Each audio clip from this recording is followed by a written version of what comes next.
আসলে সে তোমার স্ত্রী। তুই কি সব জানতি? না বাবা, কিন্তু আমি ওর প্রথম স্ত্রীকে চিনি। আজকেও তার সঙ্গে আমার দেখা হয়েছে। ছি, ছি, ছি, ছি, ছি। এত বড় প্রতারণা! অনেক তুমি এটা কিভাবে পারলা? আঙ্কেল, ও শুধু আপনাদেরকেই ঠকায়নি, ও তার প্রথম স্ত্রী আর তার পরিবারকেও ঠকিয়েছে। ও সবাইকে না জানিয়ে বিয়ে করেছে, আর এখন সম্পত্তির লোভে বৃষ্টিকে বিয়ে করেছে। ও একটা স্বার্থপর। অনেক আমি আমি ভাবতেই পারছি না তুমি এত নিকৃষ্ট।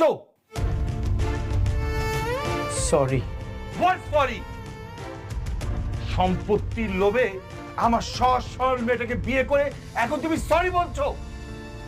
তোমার একটা সরি দিয়ে দুইটা মানুষের জীবন নষ্ট করে তুমি পাপ ঢাকতে চাও?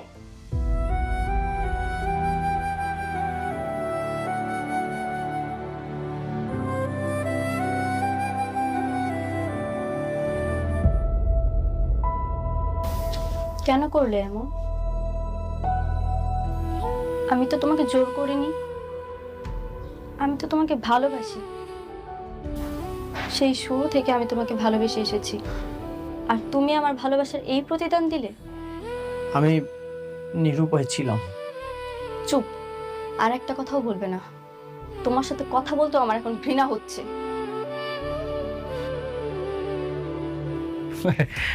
দেখুন আঙ্কেল, আমি আসলে চাইনি এরকম একটা ইনফরমেশন দিয়ে আপনাদেরকে একটা বিব্রতকর পরিস্থিতির মধ্যে ফেলি, কিন্তু বৃষ্টিকে তো আমি সেই শুরু থেকে আমার নিজের ছোট বোনের মতো দেখতাম। তাই ভাবলাম যে এই ইনফরমেশনটা দিয়ে একটা বেঈমান প্রতারকের হাত থেকে আমার বোনটাকে আমি বাঁচাই। এখন দেখুন, আমি তো সবকিছু প্রমাণ দিয়েই দিলাম, বাকি সিদ্ধান্তটা আপনাদের উপরে। এখন আমি আসি। বন্ধু, তোরা বলছিলাম না তোরা আবার রাস্তার ফকির বানাবো? সেই ফকিরের পথটা কিন্তু আবার চিনাই দিয়ে গেল। আবার থালা হাতে ভিক্ষা করবি, আর যদি টাকার প্রয়োজন হয় আবার আমার কাছে আসবি, এসে আবার আমার পায়ে বলবি। আচ্ছা ঠিক আছে, তাহলে আমি আসি।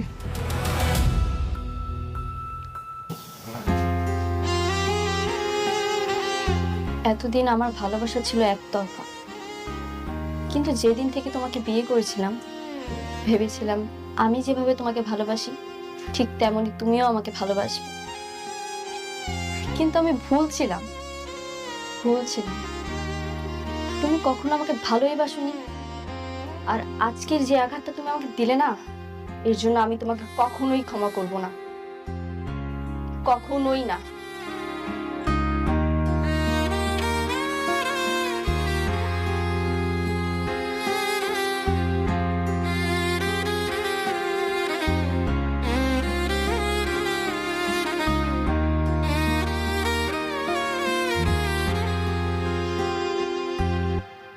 আমি তোমাকে অনেক বিশ্বাস করতাম।